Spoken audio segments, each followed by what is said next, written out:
मित्रांनो, आपण जेव्हा जगातील महान वास्तुकलेचा आणि आश्चर्यांचा विचार करतो तेव्हा आपल्या डोळ्यासमोर इजिप्तचे पिरॅमिड्स आणि रोमचे कोलोजियम उभे राहतात.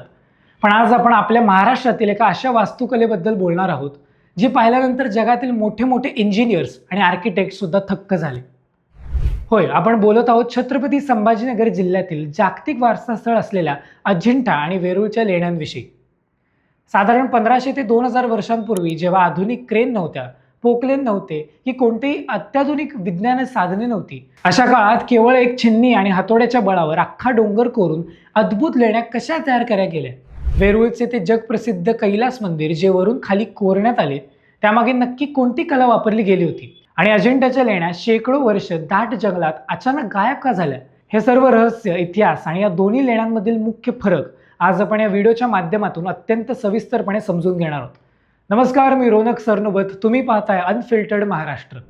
बऱ्याच लोकांना असं वाटतं की अजिंठा आणि वेरूळच्या या लेण्या एकत्रच आहेत, पण प्रत्यक्षात या दोन्ही लेण्यांमध्ये सुमारे 100 किलोमीटरचं अंतर आहे.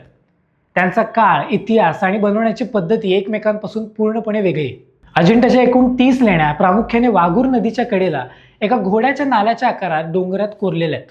या लेण्याचा काळ इसवी सन पूर्व 2रे शतक ते इसवी सन 5वे शतक असा मानला जातो. या लेण्या बौद्ध भिक्खूंना राहण्यासाठी आणि प्रार्थना करण्यासाठी तयार करण्यात आल्या होत्या.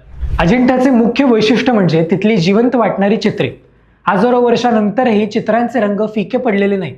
वनस्पती आणि खनिजापासून तयार केलेले हे रंग आजही शास्त्रज्ञांसाठी अभ्यासाचा विषय ठरलाय. दुसरीकडे वेरूळमध्ये एकूण 34 मुख्य लेण्या आहेत, ज्या इसवी सनाच्या 6व्या ते 10व्या शतकातील दरम्यान राष्ट्रकूट आणि यादव राज्यांच्या काळात कोरल्या गेल्या. वेरूळ हे प्राचीन भारतातील धार्मिक सलोख्याचे सर्वात मोठे प्रतीक आहे, कारण येथे एकाच ठिकाणी बौद्ध, हिंदू आणि जैन अशा तिन्ही वेगवेगळ्या धर्माचा लेण्या पाहायला मिळतात. वेरूळच्या लेणी क्रमांक 16 मध्ये असलेल्या कैलास मंदिर हे मानवी इतिहासातील सर्वात मोठा आश्चर्य मानला जातो. या मंदिराचे बांधकाम जगातील एकमेव असे आहे जे वरून सुरू करून खाली जमिनीकडे कोरत गेले. हे मंदिर उभारण्यासाठी कोणतीही विटा किंवा सिमेंटचा वापर केलेला नाही. एका अखंड डोंगरातून तब्बल 4 लाख टन दगड बाहेर काढण्यात आला. आजच्या आधुनिक काळातही जर असं मंदिर बनवण्याचे म्हटले तर शेकडो क्रेन आणि आधुनिक मशीन्स वापरूनही अनेक वर्ष लागतील. पण त्या काळातील कारागिरांनी हे मंदिर अवघ्या 18 ते 20 वर्षात पूर्ण केले. अजिंठ्याच्या लेण्या 5व्या शतकानंतर पूर्णपणे दुर्लक्षित झाल्या होत्या. त्यांच्या भोवती इतके दाट जंगल वाढले की तिथे लेण्या आहेत हे कोणाला माहितीच नव्हते. अखेर 28 एप्रिल 1819 रोजी जॉन स्मिथ नावाच्या एका ब्रिटिश अधिकारी शिकारी दरम्यान जंगलात भटकत असताना त्याला अचानक एका झाडामागे कोरलेलं खांब दिसलं. त्याने झाडे झुडपे बाजूला करून आत प्रवेश केला तेव्हा त्याला अजिंठ्याचे एक अमूल्य वैभव सापडले. अजिंठा आणि वेरूळच्या या लेण्या केवळ दगड मातीचे डोंगर नाहीत, तर ते आपल्या महाराष्ट्राच्या सुवर्ण इतिहासाचे आणि पूर्वजांचे अलौकिक बुद्धींचे जिवंत पुरावे आहेत. हे वैभव पाहताना ऊर अभिमानाने भरून येतो. तुम्हाला अजिंठा आणि वेरूळ या दोन्हीपैकी कोणती जागा जास्त आवडते कमेंट बॉक्समध्ये नक्की कळवा.